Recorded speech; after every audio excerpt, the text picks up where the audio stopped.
चुनावी रणनीतिकार के दौर पर मशहूर जनसुराज के संस्थापक प्रशांत किशोर एक और तो बिहार में अपनी पॉलिटिक्स पारी को आगे बढ़ाने के लिए दिन रात काम कर रहे हैं।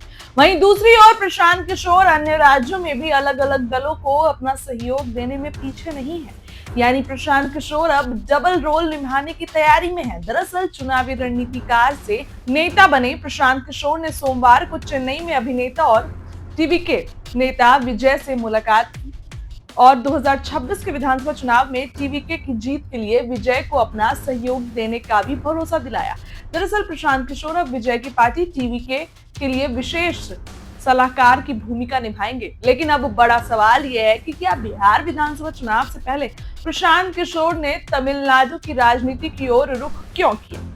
बिहार विधानसभा चुनाव से पहले प्रशांत किशोर के तमिलनाडु की राजनीति में एंट्री लेने की बात पर बिहार के वरिष्ठ पत्रकार हैं। उनका कहना है, कई पत्रकारों का ये कहना है कि प्रशांत किशोर मूल रूप से एक चुनावी रणनीतिकार है।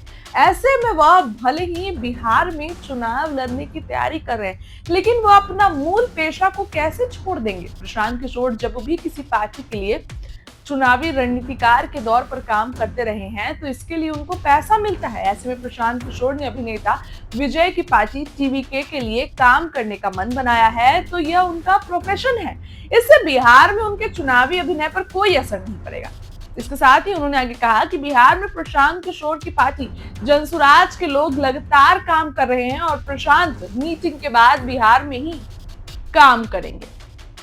दरअसल प्रशांत किशोर फिलहाल बिहार विधानसभा चुनाव को लेकर भी अपनी तैयारी में जुटे हैं।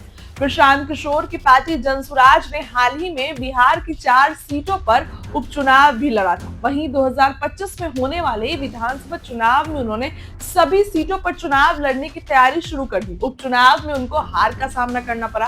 प्रशांत किशोर बीते जनवरी महीने में बिहार में बीपीएससी के मुद्दे पर अपने विरोध को लेकर भी काफी चर्चा में आए थे।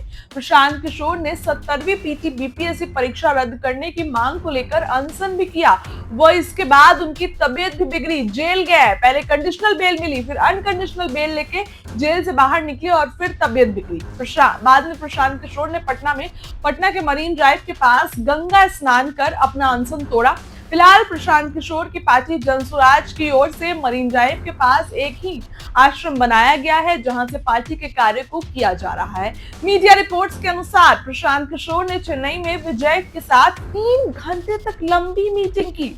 इस मीटिंग के दौरान प्रशांत किशोर ने अभिनेता से नेता बने विजय कुमार को अपने अब तक के चुनावी अनुभवों के बारे में बताया। इस दौरान दोनों ने तमिलनाडु के साथ साथ देश की राजनीति को लेकर विस्तार से चर्चा की। बताया जा रहा है कि इस मुलाकात के बाद ये तय हुआ है कि प्रशांत किशोर अब टीवीके के लिए विशेष सलाहकार की भूमिका निभाएंगे, जो उनका पेशा है।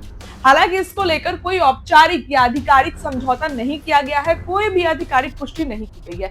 बताया जा रहा है कि अभिनेता विजय कुमार आने वाले महीनों में प्रशांत किशोर के साथ समय समय पर मीटिंग करेंगे और उनके बताए रणनीतियों पर काम करेंगे। दरअसल विजय कुमार की पार्टी डीएमके और भाजपा के खिलाफ 2026 में बड़ी चुनावी लड़ाई लड़ने की तैयारी में है। बता दें कि प्रशांत किशोर ने पहली बार साउथ स्टेट्स की पॉलिटिक्स में 2021 में डीएमके परिवार के साथ जुड़कर अपना योगदान दिया था। प्रशांत किशोर 2021 के विधानसभा चुनाव में एमके स्टालिन की डीएमके के लिए उनका सफल अभियान को लेकर भी जाना जाता है।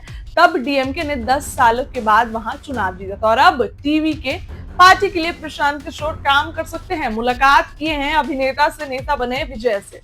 क्या लगता है हमारे कमेंट सेक्शन में बताइए। बहुत बहुत धन्यवाद।